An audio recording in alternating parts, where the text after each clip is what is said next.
In the 90s, started a company called Theracom. Hopefully you know it. It's one of the largest specialty pharmacies, one of the original hub companies. And then in 2011, I was the co-founder of CareMedics, which again is a hub services, sort of a tech-forward hub services company. For those of you who are in academia and you have no idea what a hub service company is, all the great things you're thinking about around drug pricing and access, we're downstream. We're the boots on the ground. We're the ones who are actually fighting the insurance companies, fighting on behalf of patients. This year, we're going to help over 2 million patients get access to a drug that they may otherwise not have had access to. So. Yeah, thanks, Mark. And I'm Scott Howe. I spent 25 years in the pharmaceutical industry, all here in the U.S., primarily working in drug pricing and access and patient services. And retired from the big pharma stuff about 3 years ago now, and am just pursuing some passion projects, which obviously include this podcast with Mark. Mark stepped back a bit from his day-to-day stuff at CareMedics the same time I did, and wanted to launch podcasts on U.S. drug pricing and access, but wanted to partner with someone to do it. So Prescription for Better Access is the name, and today's session here at the Access Forum is intended to be not only hopefully a wonderful plenary discussion here for this group, but we're going to be recording it as well. And if the recording turns out well, then we'll post it as a podcast as well. And I guess folks should know then we're going to take some questions at the end. And so if you step forward and ask questions, we're going to be recording those things as well. And so, yeah, we'll take your coming to a microphone as your authorization for us to publish this. Is that fair? Everybody good with that? Yeah. And we'd like to thank our partners here at the Access Forum. So the organization, and especially Joe Boswell and Comey as well, they've been great for us. I think anyone that's listened to the podcast knows that we've had a relationship with them for about a year now. They help us select some topics and find some speakers, including for this session, and also promote the availability of the podcast to the membership, which has been a really nice partnership. So thanks for having us again. It has been. And now we have Joe as my fashion icon. Yeah, exactly. So, tonight he becomes your food and Epicurean. Yes, exactly. Well, we're excited to do this. And so with that introduction, we're going to begin the podcast. So we're going to begin the recording. We don't have our engineer to tell us. 3, 2, 1. The countdown. Right. So real quick. Okay, everybody, 3, 2, 1. All right, Scott, welcome to what is a unprecedented podcast recording. Not the brewery, is it? No, we've come a long way from the brewery. Yeah, we have. But it's good to be back on the road with you, Mark. We're here in Austin at the Access Forum meeting and have the good fortune of hosting a wonderful plenary session here where we're going to discuss the future of access in the U.S. Well, very excited. It's episode 30. We have an incredible panel. And instead of us introducing the panelists, we thought, why don't we let each panelist introduce themselves? Hi, everybody. I'm Sarah Emond. I'm the president and CEO of ICER, the Institute for Clinical and Economic Review. I think this is an audience, both in person and online, that is very familiar with ICER, but we are conducting value assessments to help inform conversations about fair price and fair access for patients, and it's a real pleasure to be here. I'm John O'Brien. I'm a pharmacist by training. Would feel like most people know me from my time in government, where I was senior advisor for drug pricing in the first Trump administration. But I've also worked for a health plan for a pharmaceutical company and on and off the Hill for Republicans and Democrats. But most importantly, I've also spent time as a caregiver for 2 parents with cancer, and it's through all of those experiences that I lead the National Pharmaceutical Council. NPC is a 70-plus-year-old health policy research organization in Washington, D.C. We serve patients and society with policy-relevant research on the importance of access to innovative medicines. And we envision a world where prescription medicines are accessible to patients, valued by society, and sustainably reimbursed to ensure continued innovation. Hello, everyone. Live here as well as on the podcast. I'm Annette Powers. I lead global market access and the HUR team at Bristol Myers Squibb. I've been in the industry for about 25 years. I don't like saying that number out loud, but I started my career as, like John, as a pharmacist. I started working in the ICU and the critical care in Newark. So when it comes to getting access for patients, this is what we thrive for. And everyone, I think, in this room, the key and our mission is really striving for access for patients around the world. Super. Hi, everybody. Ray Pressburger. I'm 20 years with Accenture in our life sciences business. I lead our strategy team for life sciences globally and in the US. I've had the pleasure for many years, probably the last decade, spending all of my time, my team's time, working with manufacturers on big issues like where access is going. That's how I met Scott. We've had a number of forward-looking conversations over the years. Sometimes we got it right. Sometimes we didn't. I remember being in a room whiteboarding safe harbor impact, and then we got an email that never mind. So I've seen the ups and the downs, both in the policy side, and I have a passion for what the private sector can do and what the manufacturers can do to make a difference in the market from a free market perspective as well. So I'll look forward to talking through that and being here with you all. Great. Thanks, everyone. Great. So this session, or this episode, is on the future of market access. John, you did an incredible job with your plenary session. But for now, the listeners of the podcast as well, do you mind just sort of giving us sort of the current state of drug pricing and some of the access and some of the things you're seeing in the market? Yeah, so there's a lot of talk about the Trump administration and what to make of the different executive orders that are coming from that administration. And I remember my time working with that team being driven by a couple different questions, right? The first was, why do we have a system that seems to favor when drug prices go up, not down? And why is more than half of what we call drug spending in the United States actually going to someone other than the manufacturer of that medicine? And the third thing is, why are patients continuing to face pressure at the pharmacy counter? It's been 3 decades now that we've had pollsters telling politicians that this is a winning campaign issue for them. But what really brings me to work in the morning is a desire to fix a system that no longer, in my opinion, views medicines as something to help patients get well, stay healthy, have lower total cost of care, and avoid more costly or less comfortable settings of care. Instead, we seem to view drug prices as an opportunity to extract margin to fund other priorities or generate profits for other parts of the healthcare system. Yeah. Great. Sarah, anything you want to add, or you good?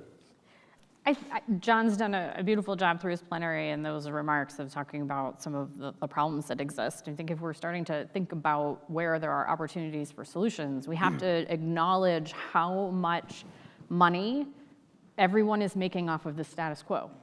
And if we don't acknowledge that as the reality, then it's going to be really hard to make change. I studied under Stuart Altman at the Heller School at Brandeis, and he's famous for Altman's Law. And it's in the context of like universal health insurance, but it kind of applies to this, which is the idea that everyone has a really good idea about how things should change to make it better. And everyone's second choice is to keep things exactly the way it is. Yeah. And so I think that it's an important acknowledgement that we have a lot of entities that are actually doing quite fine when we're talking about margin, when we're talking about revenue. And at the end of the day, we are really screwing patients and employers. And we're asking patients to have more of the cost sharing to sort of, and I've always thought this was hilarious, the idea that coinsurance exists to help keep premiums down is basically saying that we want sick people to subsidize the cost of health insurance for healthy people, which is literally the opposite of health insurance. Right. And we have employers who are like, listen, I cannot absorb the 15 to 20% premium increase year over year, and all of my data is telling me that most of it's coming from drug spend. And we can talk about maybe we should be spending more on drugs because we're getting more value from that, but they don't know that. They're not seeing those numbers. And we're seeing employers dropping coverage for cell and gene therapy, dropping coverage for GLP-1s, high value in a lot of cases, therapies for patients, because they're crying uncle. And so just as we think about the state of where we are, there are categories of people in this system who are asked to carry more and more of the financial burden, while certain categories, including PBMs, some health plans, and pharmaceutical companies are actually doing fine. And until we acknowledge that reality, change is going to be very difficult. I'd like to just add on that from a pharmaceutical company perspective. Many organizations like mine have pricing transparency reports on the website. And I know, John, we're talking about price increases, and I think pharmaceutical companies are often the target of that. But if you look at GTNs are just getting worse, if you look year by year, Right. and if you look at the net prices, they are not skyrocketing. If anything, they're stable or going down. So I think we have to be really careful when we look at prices and quickly just looking at a WAC price or a list price. There's a lot more that goes into that, and people just don't understand that. So the environment is particularly acute today, I would say. Well said. Yeah, things are kind of worse than they've ever been. But it's not new, right? This has been going on since, with the transition to specialty drugs and genericization and small populations and higher prices, and the hepatitis C launches that caught everyone off guard. And then the realization that, boy, I can make a lot of money on rebates, was a big driver. And we've been doing the podcast for almost 3 years now. And we've gotten pretty good at describing things, but haven't yet really figured it out. But I'm wondering today, on the ground with manufacturers, and Ray, I'm looking at you because I know you talk to a lot of them. What are the manufacturers doing kind of in the trenches day to day to try to adapt to the harshest effects of what we were just discussing? Yeah, I'm appreciative of not just admiring the problem and talking about what there is to be done. I would say you touched on a little chronology, so I'm just going to pull that thread a little bit more. And the way I would describe the last decade or so, coming out of Affordable Care Act, there was a period of kind of let's call it relative stability on the regulatory and policy side. Mm-hmm. And the industry started to apply, this perverse system has been here the entire time. And the industry, I would say, has tried many different things in the private sector way. There's been a lot of energy to try to change or marginally change that perverse set of rules. That emerged in innovations like value-based contracts, which have kind of not really worked out the way people thought they would. It emerged in new ideas around upstart PBMs over the past decade that maybe could be a new type of model that could not play into the perversion of the traditional big three that we deal with now. But what has happened, I think, in the last couple of years, and now for sure now, we heard it from John this morning, is the dominance of policy uncertainty and where the regulatory landscape is going has taken a lot of that energy out of the industry. I don't see the same degree of private sector-led ideas and effort and shoulder behind them, largely because I think there's just a much bigger thing to contend with in the moment, right? Which John spent a solid session with us on. So what I have seen, and I think broadly, is I don't want to call it a retreat from the ambition to change the rules, but I would say a desire to just be more effective in the environment that we have. And so what I see from manufacturers now is, it's being precisely effective with data and analytics and how I show up at the table with a PBM and a payer. The dominant discussion now is, how do I use AI? I mean, right now, the industry is massively underpowered relative to the people they show up to the table with and negotiate with and engage on.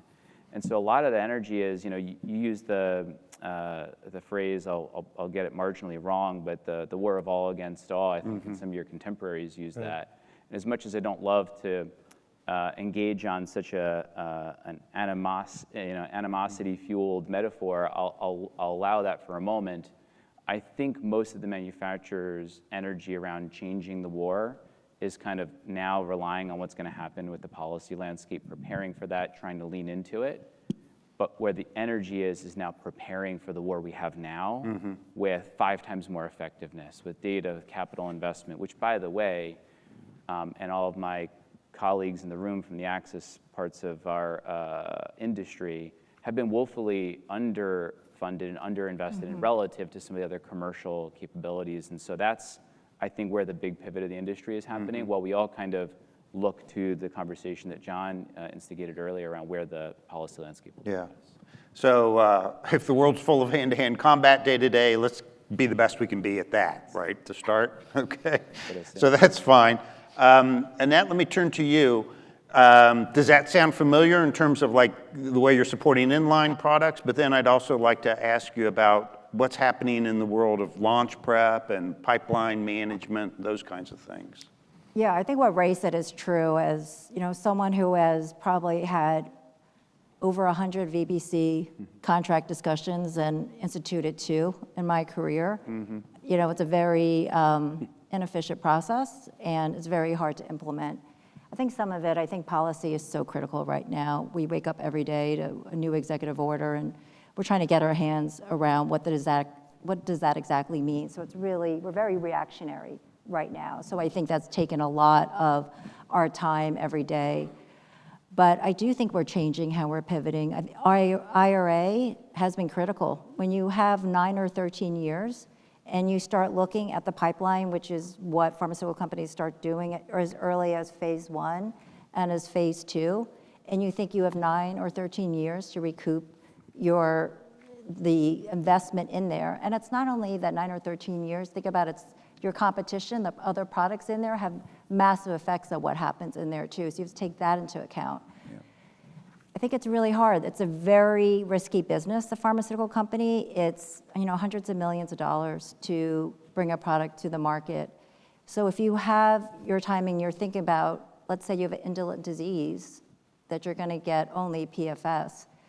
Who's gonna make that investment to look at overall survival, which may take a study that's 3 to 5 years. It's really hard. And then once that happens, then you have a few years to recoup that investment, and it's very high risk.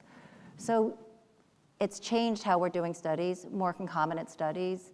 And I think about how big companies like mine are probably at a better vantage point because it's easier for a company like mine to do 2, 3 concomitant studies. But as you look at smaller organizations, you don't have that time and that investment and that funding to do that. So I think it's changing the world as we see in the future. And I bring this up all the time. So if anyone has heard me say that, as I said, I started my career as a clinical pharmacist. I started in Newark during the HIV era. And I think about how HIV started with AZT. And all of you know who are, my contemporary, AZT did not do well by itself. It wasn't until pharmaceutical companies worked together to do studies with triple therapy that we're able to make it a chronic disease today. And I think that that's something that, unfortunately, these collaborations, these times, it doesn't make sense for the investment. And at the end of the day, it's really hard in a risky business like ours. Yeah, and I'd even double down on that and say that for the first time in the 30 years that I've been in healthcare, public policy risk is at least as important as scientific or regulatory risk.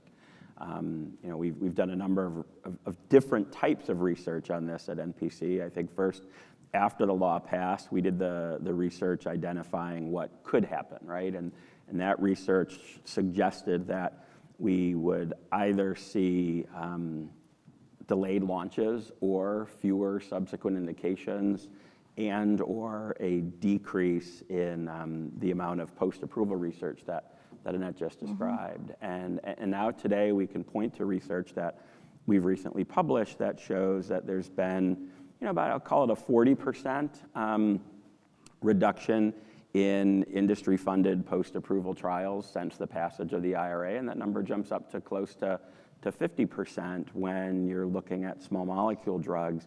We also, and I don't know if this is published yet or if it was a poster, but we've done work with the early investor community, and we're now starting to see more and more companies I think we've got quantitative findings on the number of venture companies that are aware of and talking about the IRA in their deal making, and we're starting to hear anecdotes about how product selection will affect future milestone payments, right? So when you take what Annette's seeing and others are talking about, I look at the IRA in sort of three buckets, right? There's the drugs that have been on the market for a while and were sort of immediately eligible for selection. But there are products that have been recently approved that will someday probably be eligible for selection. Right. And this law is affecting the decisions that they're going to make today.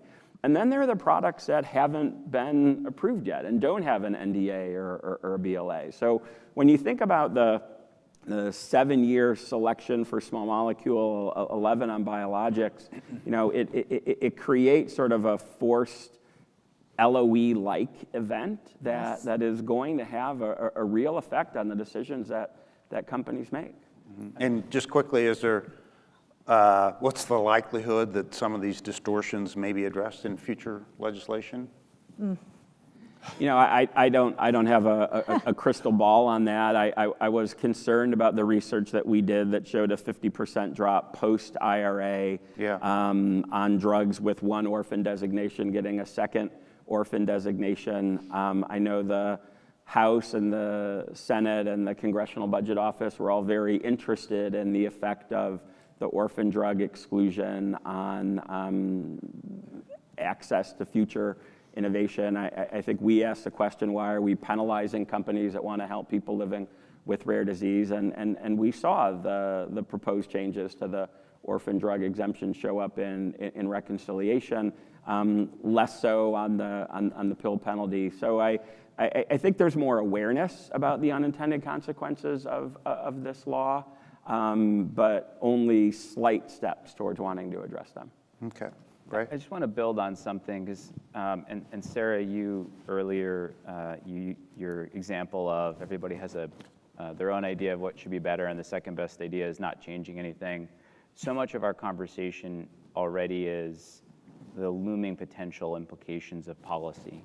But I would posit that if none of this was in the vernacular right now, we'd still be having the conversation around lack of sustainability of the model. Yeah. And I would say that because, even 2 years ago, to give some context, I hired a third party outside of my company to do blinded research for me, to give me an unbiased view. And they talked to a number of the top 20 manufacturers, all leaders, and the number one commercial issue of the day for the next 5 years was the challenges we're facing around the direction of net pricing and access.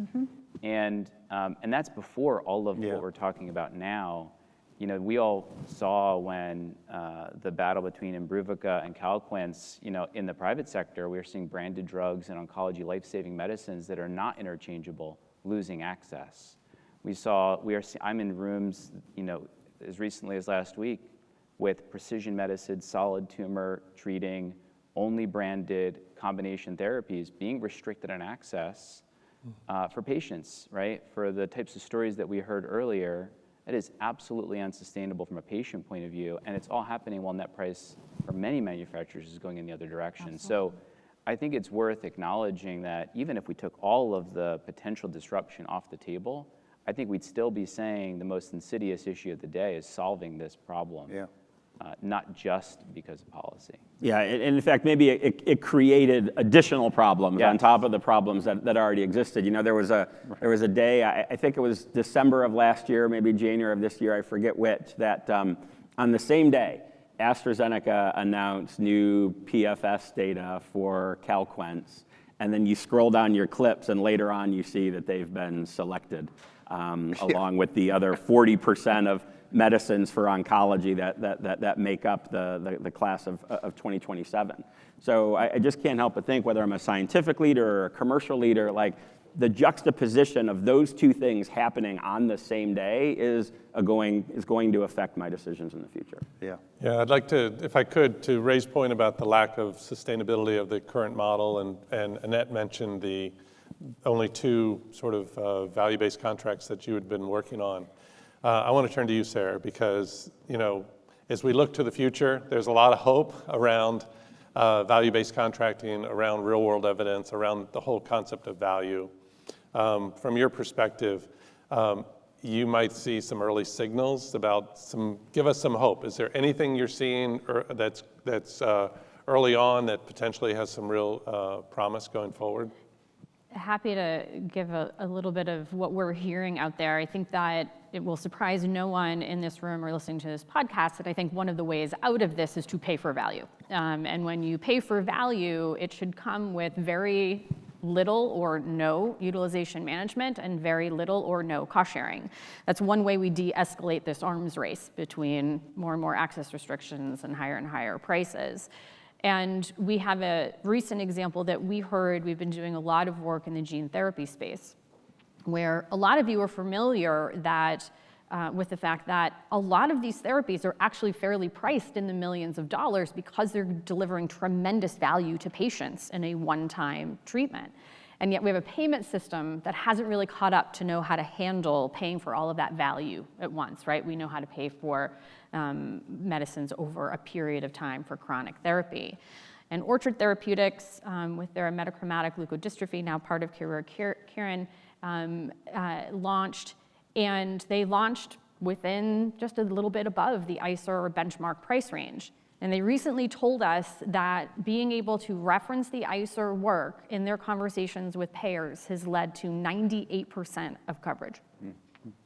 And that's exactly the win we want out of this. Right. And as I was listening to the conversation of my esteemed fellow panelists, I couldn't help but think that the IRA, most favored nation, all of these other pressures that are happening because we haven't been able to de-escalate this ourselves. And so isn't this Orchard example a wonderful example of price to value? Talk to payers about how you came up with that value, reference independent analysis, and then push for coverage. That's the win-win-win. So that's an example that I'm very excited about. We've had a few of those over our history where manufacturers have looked to the independent analysis as a way to put pressure on the system to deliver value. Your point on outcomes-based contracts is also an important one. The thing that we acknowledge all the time at ICER is that when we do a review, that's a snapshot in time. We've got data, right, usually at time of launch from the clinical trials. We don't know anything about how it's going to work in the real world, how it's going to work in different patient populations. And so we'd love to see a system where the price can change over time when you have more evidence of value. And we have some things that we've done to fix one problem over here, maybe the price increases that were happening above the rate of inflation that didn't feel good, that might actually put pressure on the system now to avoid or make it hard to have that reality. And that kind of bums me out because, hey, get your drug approved under accelerated approval using a surrogate endpoint. Price to the value you're able to demonstrate with that, and then do your confirmatory trial, show that it helps patients more, then be able to raise your price. And we just don't have the infrastructure right now for that. That's not how our payment system thinks about reimbursement and payment because of distortive things like rebates and other aspects of the payment system. And so, yep, I'm pretty Pollyanna. I think we can make different choices, everybody, and that we can work towards a system that's more aligned with that. Well, that's great. On rebate, you mentioned rebates, and so this takes us to our second big topic around PBMs and drug coverage and utilization management and things like that. So this one we're going to open up to the panel. We'll let anybody take this jump ball, okay? And that is there anything emerging in PBM management? Is there anything that people are seeing that, as you look to the future, might be an area for hope? And again, we won't get into some of the things John mentioned around copay accumulators and maximizers and some of the other barriers that are going up. I'd like to talk about, like, are there any future models that we could potentially look towards in the future?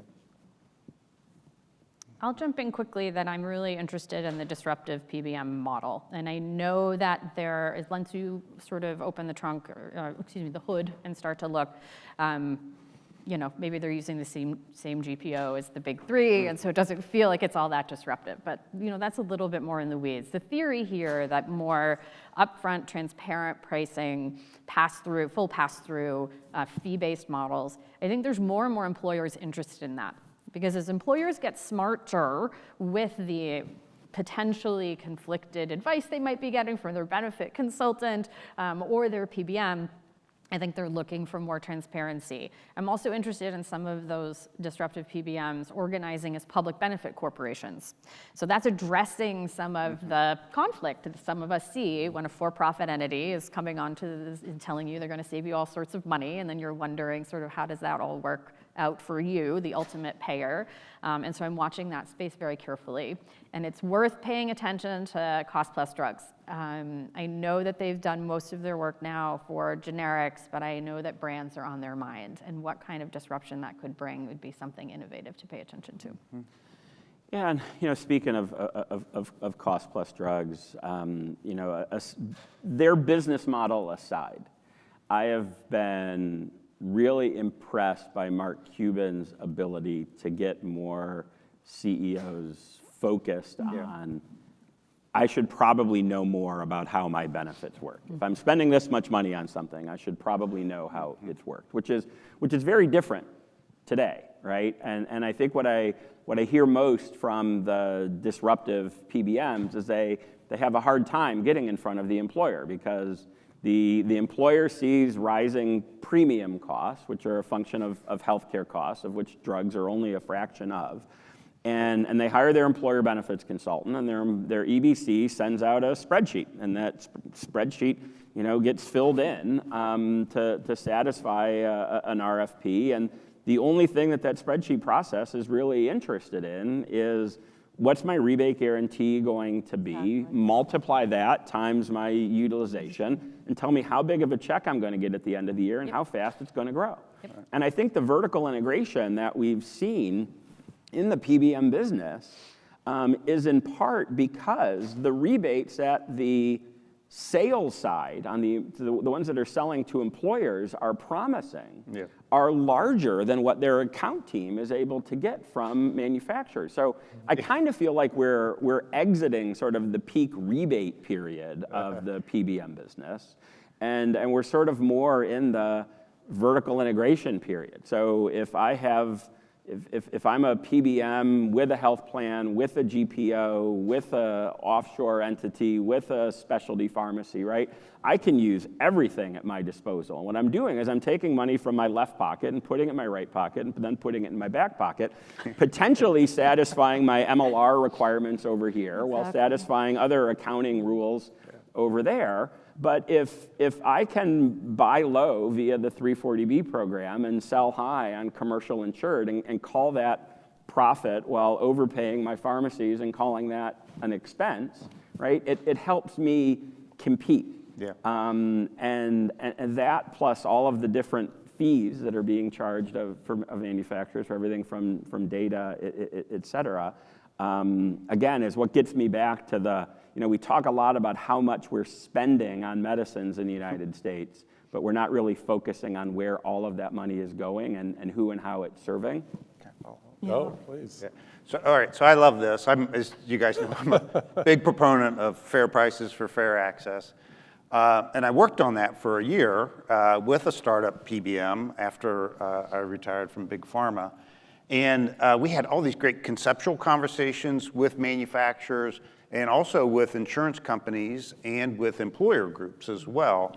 But when push came to shove, we couldn't get anyone to drop their fears of trying something new and step forward. We couldn't get a single manufacturer to execute a contract with us. Now, the real status of the contracting is that 80% of the big three control the market directly themselves, their own lives. The next 15% of the market is purchasing off of their negotiated rates, their GPO partners, and their aggregator business. And so the real transparent market is only 5%, and it's actually shrinking every year. They're losing more to the rebate spreadsheet every year, John, even though while we talk about it and have hope for the future. And so, Nat, I'm going to turn to you and say, what would it take for the industry to get past this, like conceptually we like this, and just finally realize that, listen, my price to the big three goes to 95% of the market.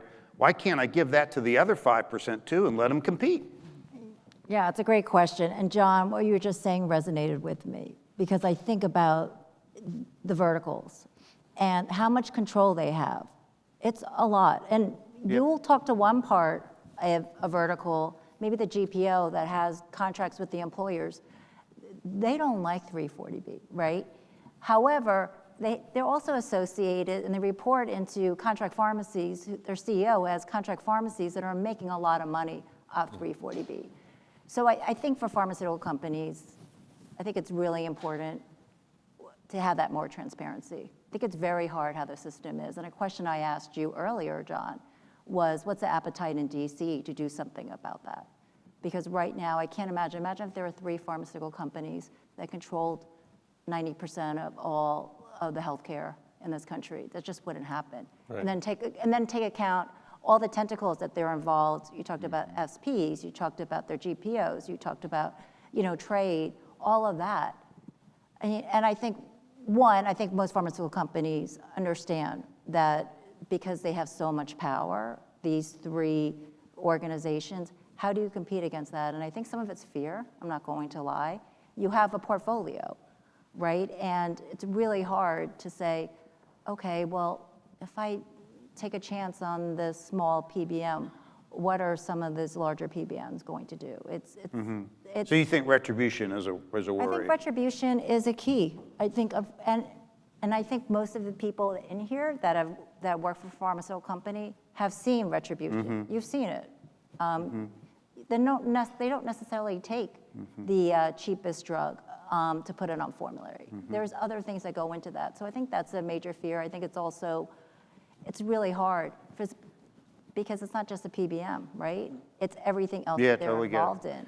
So Ray, just as a follow-on then, given that, is there a model where a transparent PBM could launch and have sort of the public authority, the strength that comes with that? And I'm thinking maybe it's something I'm gonna make it up, comes out of Cuban, has the relationship with Pharma, the trade association, maybe Bio as well, maybe Sarah and ICER, pile on, but a group of respected people coming from different parts of the industry even. I think hospital IDNs are fed up with the big 3 and would sign up. I think the Blues plans are fed up with the big 3 and would sign up. Could something emerge that would help manufacturers get past that fear? Yeah, I hate to be very practical, but I've been burned on predicting some version of this for a decade. So let me start by, the answer is yes. The probability of that, especially in the environment we're faced with, I think is questionable. But let me tell you how I think it could happen. Before I do, I want to add one other thing to what Annette said when you asked the question of what's in the way. I think in this moment also, what's in the way is the opportunity cost of putting a time and attention on that versus right. Yeah. Even just leaning into, now that we have real AI and analytical tools, we made an agreement with certain conditions, and we can't really tell if you met them as a PBM. And now we can, because we can OCR and read contracts and analyze data and find the patterns and say, I don't actually owe you that rebate because you didn't actually give me what we agreed to. And there are now hundreds of millions of dollars on the table for companies to just show up in this moment more effectively, and taking your eye off of that to do something that takes a longer horizon of change is going to be hard, I think, and that's my perception. That said, and it's a bit of a intentional segue into what I think it takes, it does take a company at least to have a conviction on this that goes beyond the next few years of net price and net revenue business impact. So it'll take a revolutionary kind of movement that somebody says, I believe in this, and what I think that could translate into is for example, a uniform and consistent definition of how I have arrived at my price and how I filled in data across the heuristic of evidence to arrive at my price, and I'm gonna do that in every part of my portfolio, and then I'm gonna give that net price to every PBM, and I'm gonna make a public deal over this that I am gonna be very active externally on to get the goodwill and the credit around it and be able to persist through a little bit of fluidity. There's not a lot of risk in doing that other than retribution, but increasingly in this world, a lot of those discussions are being taken to the public domain. So unless somebody is willing to step into the public domain and take that potential retribution risk on in the public setting and come forward, I don't see it. But if there's a leader who's willing to do that and feels like they can harvest the opportunity right in front of them at the same time, I think it Okay, so John, my request for you when you see Mark Cuban tomorrow is, one, test whether or not he's interested in this kind of business, and then two, ask him why he hasn't been on our podcast Yeah, yet. exactly. We've invited him 4 times, And he said yes 4 times, and we've not yet been able to schedule a date. Well, look, I think to Sarah's point, I think he is very interested in Yeah. this kind of business. And I got to tell you, we published the first peer-reviewed research on the role of rebate guarantees, and Mark tweeted that article out. And I happened to run into him in DC, and God bless him, he recorded a video for Dr. Julie Patterson, the researcher on our team that did that. So, it's that kind of stuff that leads me to believe that this is someone who doesn't have to be doing what he's doing, but really is being driven crazy by the current system and wants to change it. Look, I agreed with a lot in your paper, right? You and Jamie quantified the cost of prior authorization and almost essentially documented it as waste, and you provided a good path forward. I agree that a more value-informed price should lead to more access. And while I'm sitting next to Sarah and looking out at this room, I have to say I don't necessarily think that it's just Sarah's definition of price. I don't necessarily think it's the ICER price. And in the spirit of partnership that Joe kicked this meeting off, I'd like the leaders in this room to be helping to continue to inform what a more value-derived price should look like. Yeah. Because I can point to research that we did with folks at Seaver talking about the role of dynamic pricing, right? The fact that these launch prices don't stay the price of the drug forever, and current value models don't necessarily account for that. And when I did that in New York, Sarah brought up a drug that had a much longer You're stealing all my attachment to the, no, I'm not going to let you do it here. A product that had a much longer attachment to their launch price, and how that model would have broken down. I look at Lou Garrison in the front row, and I think about the congressional hearings on the price of Sovaldi, and then 6 months later there was a competitor to that product, and the class dropped to 40%. And at the time, I was working for a health plan CEO that said, this is going to be the end of the business. It's going to cause premiums for everyone in Maryland to go up 3%. And then you fast forward, 8-10 years, and we're essentially curing hepatitis C for like $12,000 on a net price basis. Right. Think about the societal value that's been generated by that. And yet nobody's talking about that in the context of what the original list price of that drug was. So, I think Sarah wants to talk. Oh, that's why I'm still talking. I think this is interesting. It's a fantastic example. Hep C is a great example. It didn't happen in RA. It didn't happen in plaque psoriasis. It didn't happen in psoriasis. It didn't happen in UC, and it didn't happen in Crohn's. So you cannot tell, it's a terrible, it bums me out when we're like, oh, it's gonna be fine. It's just gonna be like Hep C. No, it's not. It never happens in oncology. Competition has not been the thing that brings down price and does not improve access for patients by and large in our industry, right? I love the Hep C example. I'm so excited it worked. It's one example in the last 10 years. And so I think that we have an opportunity. And I wanted to kind of make this point about where we are with the IRA, where we are with MFN. These are the things that happen when you do not bring practical solutions to something that is the most bipartisan issue in America today, which is saying something, right? There is no one in this room who has not been hearing that the cost of drugs is a problem for the last 25 years, unless potentially you're only 25 years old, right? So we have been worrying about this, and we have been talking about this, and back to Altman's law, everyone's like, well, if I do it my way, competition will take care of it. Oh, well, the value assessment is wrong because you don't actually, build in when things go generic. We offer every organization, every manufacturer that works with us to tell us exactly when their drug will go generic so that we can put it in our model. Do you know how many have taken us up on that? 0. All right, so there's gotta be leadership in doing this. If you want dynamic pricing, then make a public commitment to when your drug is going to go generic, which is something No Patient Left Behind talks about. I will, Okay. I will, Yeah, I mean, All right. Sarah, Go ahead.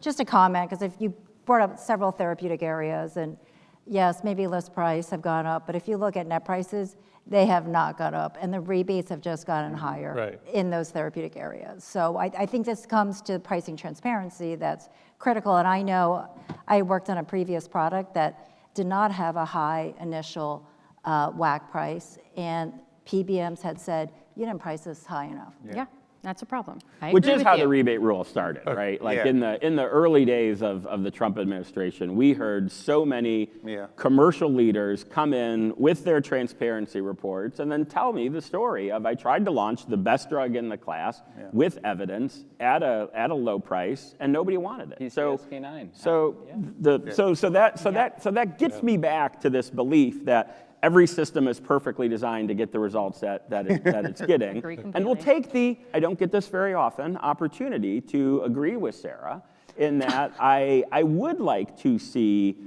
more private sector leadership around a different model. Because the government solution, right, like, It's blunt force trauma. It's not it- good. Okay, so speaking of different models, because again, this is about the future. So, and I just need a yes or no answer to this one, okay? Because it's you talked about Mark Cuban and the cost plus drugs.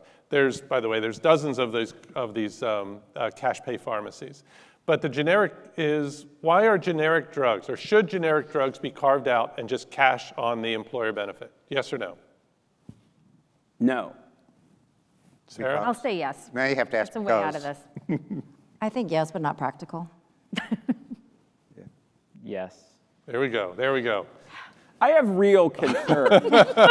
I have real concerns about lasering things out of the health benefit, right? Because you could very easily go from generic drugs to primary care drugs, right, to drugs under a certain threshold, right? And look, the conservative in me wants to say, like, the fastest way to increase the price of something is to insure it. Right? And Brian Blaze and Alex Azar would all point to LASIK as like a great example of what uninsured competition could look like. Right. And I'm concerned that we have a system today where prescription drugs are the only healthcare good or policy, or the only healthcare good or service, where what the patient pays is based on the billed amount and not the allowed amount. Amen. And I don't know that cutting drugs out of an insured benefit is going to increase access or serve patients the way that we Okay, want it. well, just if I could on this, because it's happening, just so you know, because we're on the grounds. We see it happening all the time. But I want to turn to the medical benefit drugs, if I could, because again, you talk about the bigger picture, like drugs, again, our listeners, others, this group here today, they understand the difference.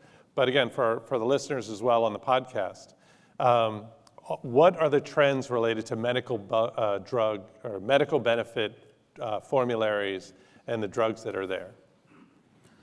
Well, I think each of the big three, plus Blues and Prime, so the big four, have a business unit that is kind of looking at what the PBMs did on pharmacy benefit and saying, hold my beer, and trying to generate rebates on the medical benefit side. And I think there are a number of other startup entities who, you know, are offering sort of value-based offerings. And some of those are based on guidelines, and some of those aren't. And I get concerned about the potential application of extracting more margin from now medical benefit drugs, and don't want to see what's happened on the retail side happen over there. Again, I'd like to see competition for high-value drugs bring prices and out-of-pocket costs down in a way that isn't leveraging patients as a way to get to that.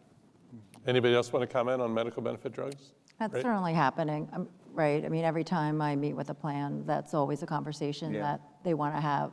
It's complicated. It gets to like our U.S. healthcare system because How are we going to change our ASP reimbursement? I mean, it's not an easy conversation to have, especially in oncology.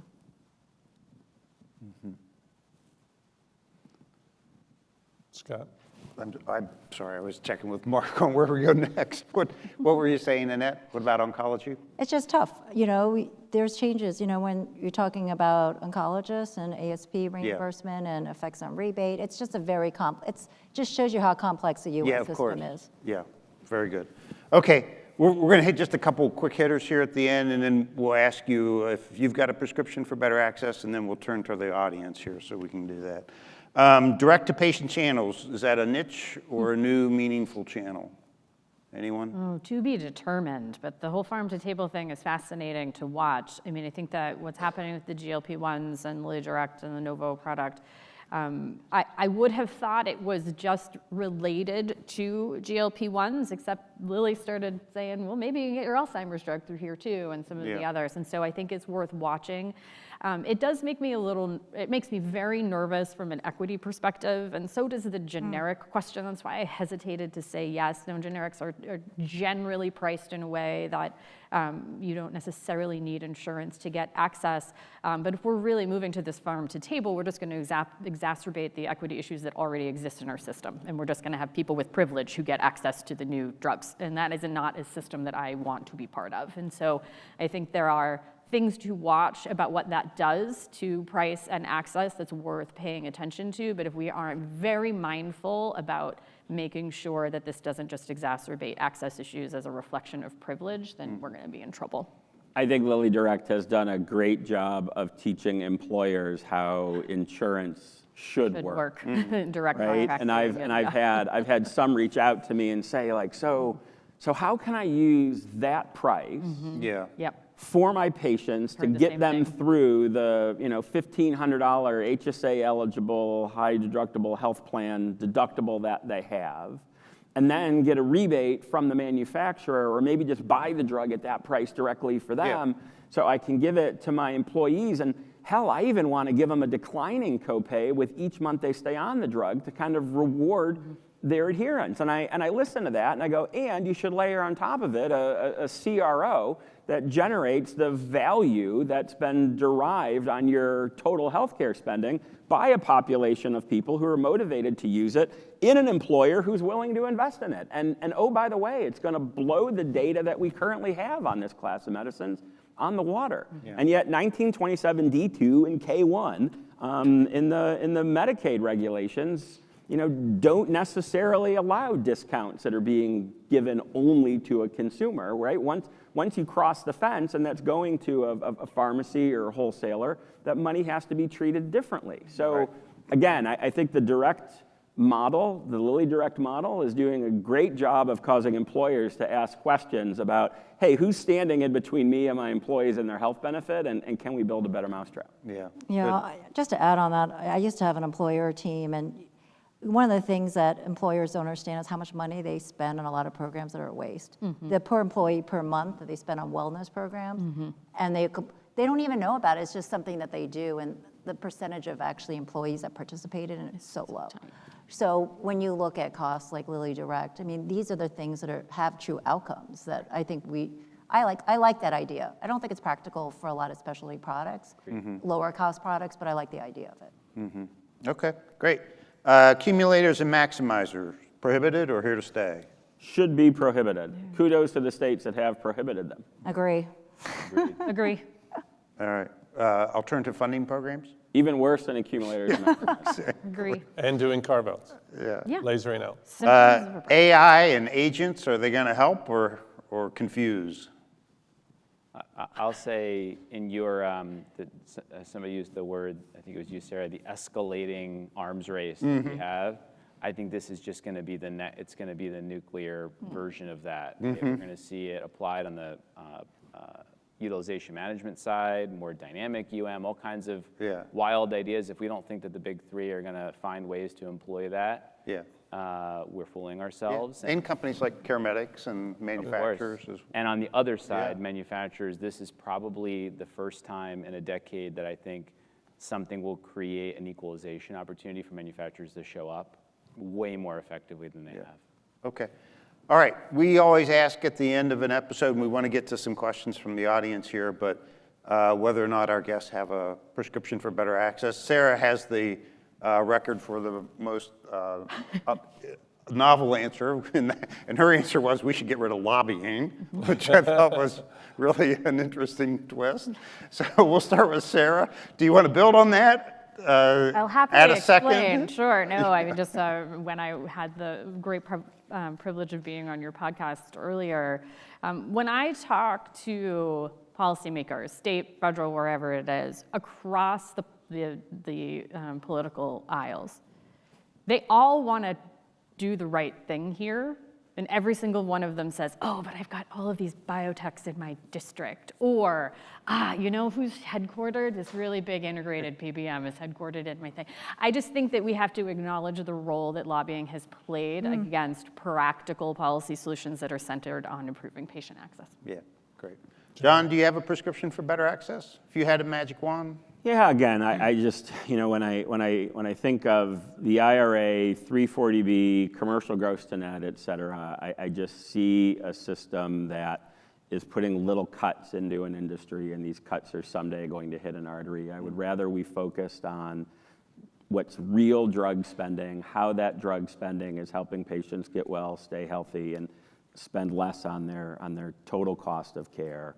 And just stop using margin extraction as a way to fund other priorities or generate others' profit. Yeah, it's a good one. Annette? Yeah, I think the key is education. To me, we're all in a room, we understand the healthcare system, which is really complicated. The patients, employers, they do not understand that. So for us, it's really our privilege as well as our responsibility to do more on educating people on our healthcare system. Good. Ray? I'm going to use your prescription metaphor and prescribe a 3-part cocktail of medicine. Excellent. Yeah. Triple therapy. Triple therapy. Step one, we need to lean into the policy space as an industry, and I think Joe opened that this morning and said we can be part of it or we can't be.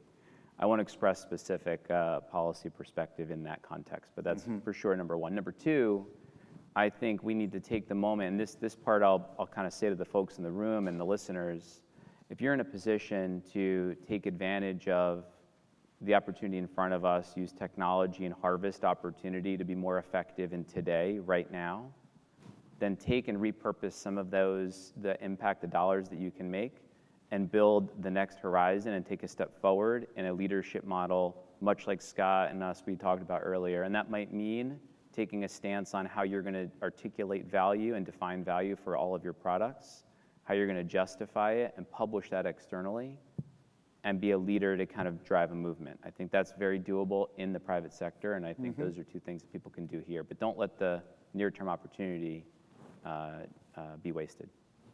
Yeah, great. Yeah, and before we go to Q&A, I'd be remiss to not say that at NPC, we're doing research on all of these different topics that we've talked about. And if your listeners aren't following us on LinkedIn or subscribe to our NPC This Week newsletter, we'd love to have them aboard. Yeah. Well, on that, we will be sure to put in our show notes the, how to reach you, how to reach the organization, any other sort of research you'd like us to link to. We're happy to do that.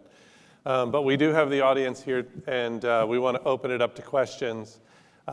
We have microphones out there, and as I said, by stepping up to the microphone, this is for the lawyers listening, they have authorized, by stepping up to the microphone, our ability to use your name and question on our podcast. Yes? Yes, unless you work for a PBM, it's easy to come to the conclusion that something needs to be done to address the large amount of dollars they're sucking out of this, creating the gross to net and making it hard for drugs to be affordable. Politically speaking, here's my question. Is the will there at the moment, given the players out there in the various branches of government, or are we going to be here in 2, 3, 4, 5 years having the same discussion and complaining about that?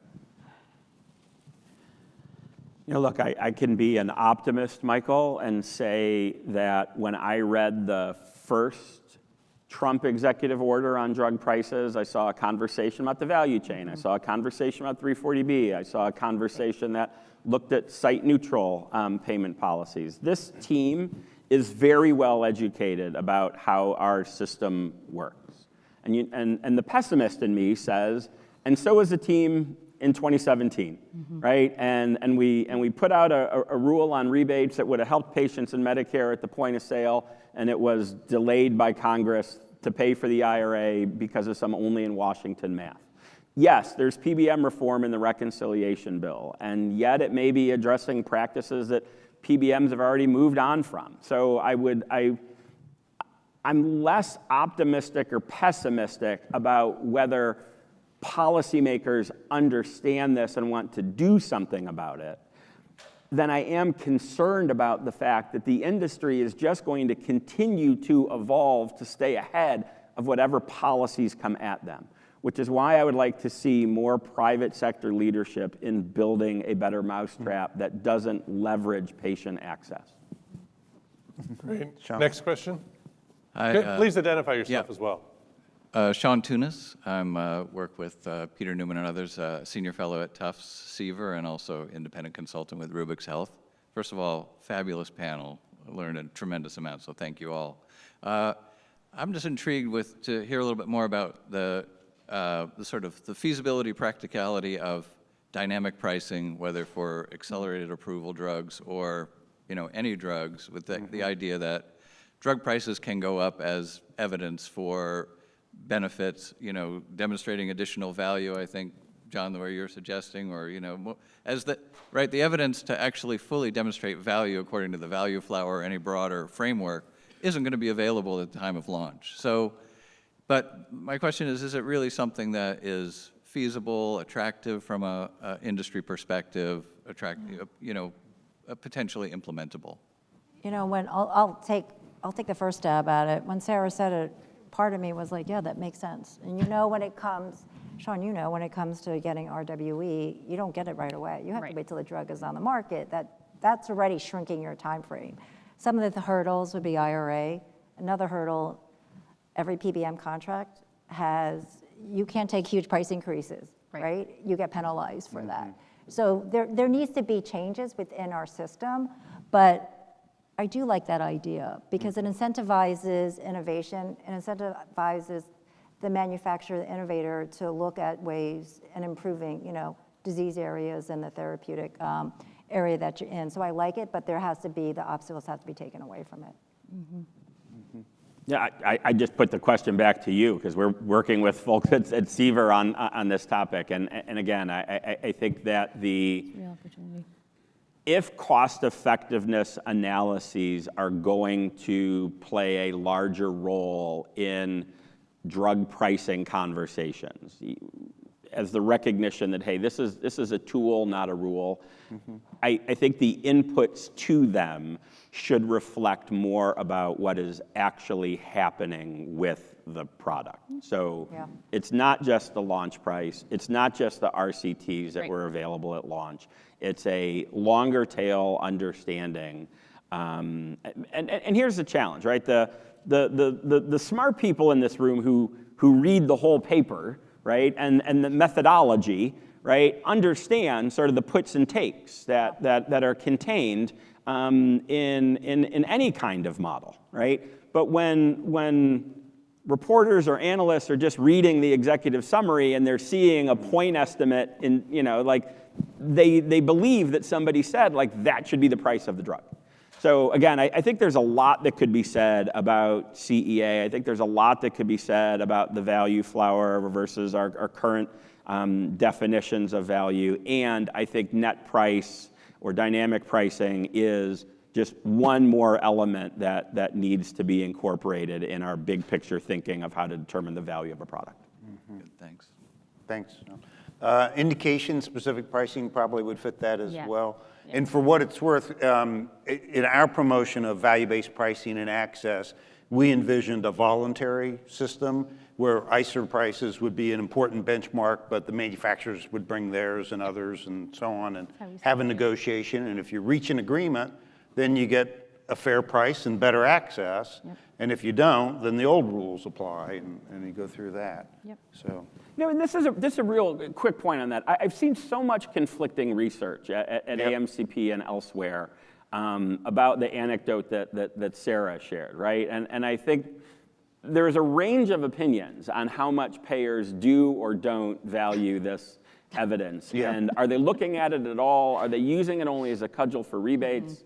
I think account managers seem to have a different view than the research suggests. So I'd like to believe that future is possible, and the jury's still out about who's using that kind of evidence and how often. Well, I think just quickly on that point, that's such a reflection of our hilariously American healthcare system, right? Like how fragmented it is and how different payers and purchasers approach these conversations, the manufacturers and how different they are and how they're working on bringing the evidence, talking about value versus here's my price, take it or leave it. There's extremes even within the industry, right? So I think the fact that we have this you can get 15 different answers from this one question is really a reflection of our fragmented system. Good. Next question. Hi, I'm Sue Peshin with the Alliance for Aging Research, and I think I'm one of the few patient advocacy organizations that's here. So I wanted to make one quick comment and then ask my question, and my quick comment is, I find it fascinating how much of almost an obsession there is around drug pricing, to the exclusion when we talk about, sort of system-wide change to what needs to be done with hospitals, with PBMs, with payers, with excessive amounts of utilization management that we have seen spike considerably in Part D plans. And so that's one. And I would like to see more of that, hopefully, in the future. And then two, my question, Sarah, I appreciated the comment that you made about, wanting there to be equitable access. And one thing that really struck me, I know ICER, put out a report a couple of years ago regarding accelerated approval drugs. And one of the recommendations made was around, stepwise pricing. Right. And IBX, in their policy for 2025, has excluded coverage for almost all accelerated approval, FDA-approved accelerated approval therapies except for oncology. Right. And they did that after open enrollment concluded. Right. So I wanted to know if you agree that that's a bait and switch on beneficiaries.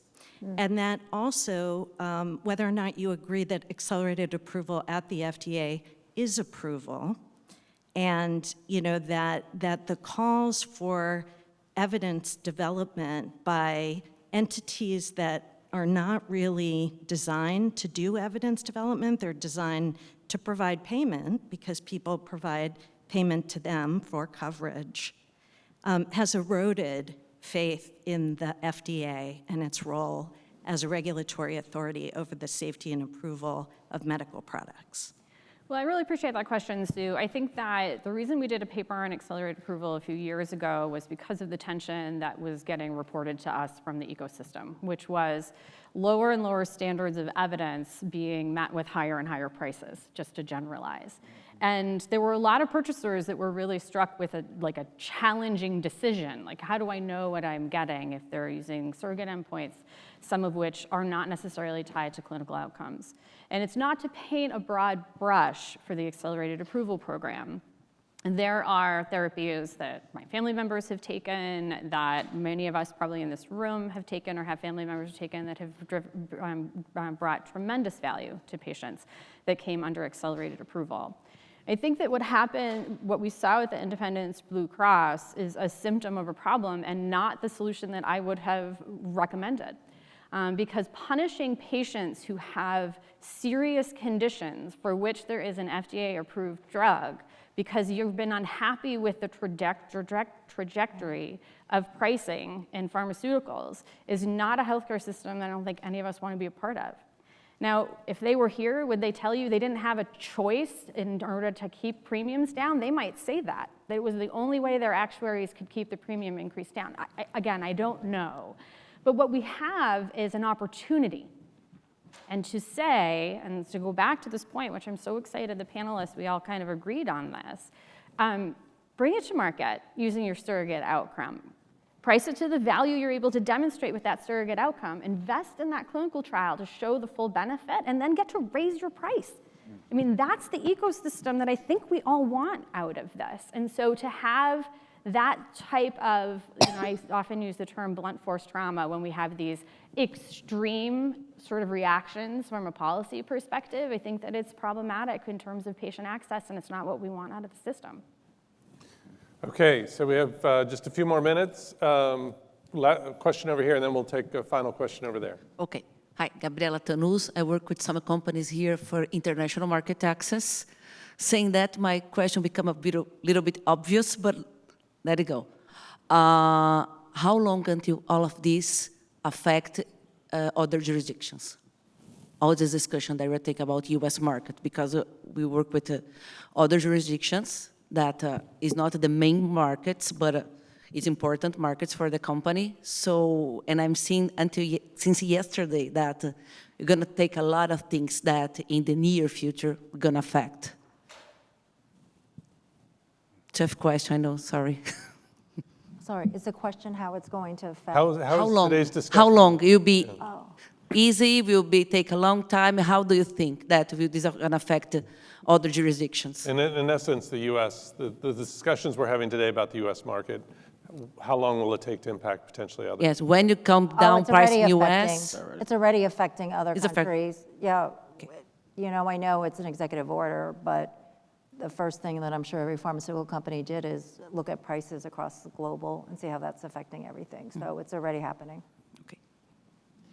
Yeah, we haven't talked too much about the international conversation, and I think it's important to say that you know, we are the world leader in innovation today, and that is not, as Chris Berner, BMS would say, an inalienable right. Right.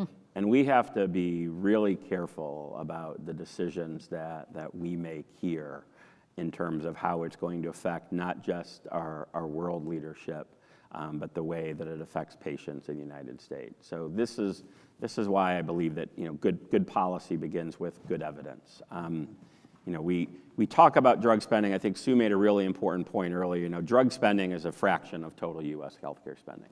Bernie Sanders is right. We spend more as a percent of GDP than any other industrialized nation on earth.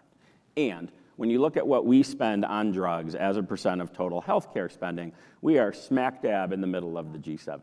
So we have to be really careful with a system that is not just producing innovation for the rest of the world, but also allows American patients to get access to it first. I think there are 31 oncology medicines that have been approved here since 2020 that aren't available in other markets. So I really agree with the questioner's point that we have to be careful about importing other systems and make sure that our system doesn't break to the detriment of the world. Great. Final question. Hi, I'm Kenechukwu Benami. I'm a doctoral candidate at the University of Utah. And my question would be around PBM transparency. So when we talk about transparency, what comes to mind is transparent to whom? Do we refer being transparent to employers, plan sponsors, patients? And also, do we think being transparent to one entity in the pharmaceutical supply chain would impact transparency to the other? So we had a transparency forum at the White House in 2018 or 2019, and we heard from some of the biggest employers in the United States who were frustrated about the fact that they couldn't get NDC 9 or NDC 11 level data about the prices that they were paying for certain medicines, because the PBMs who are handling that business said, like, no, this is our data. You don't need to know what you're paying on a net basis. Fast forward to 2022, I think many people were surprised when the Purchasers Business Group on Health CEOs seemed to support the Inflation Reduction Act negotiated prices flowing over into the commercial market. And it wasn't because those CEOs had suddenly like adopted a left-leaning bent and were anti-capitalist. It's because they have no idea what is going on in healthcare. Right? So again, if we're going to talk about drug prices as the reason that premiums are going up. We should be having a conversation about what we're actually calling the price of the drug, and understand if a hospital is buying it at the 340B price and marketing up 5, 6, 7x and charging a self-insured employer a 5 times ASP that's nowhere near what they're paying. So I think transparency has a lot of definitions, and I would like to start with helping the people who are purchasing healthcare actually understand what they're paying for drugs, how and why. All right, well, Mark, I think with that, we'll call it a wrap. I'd like to thank our guests here for being part of this panel. From my perspective, wonderful conversation. I really enjoyed listening and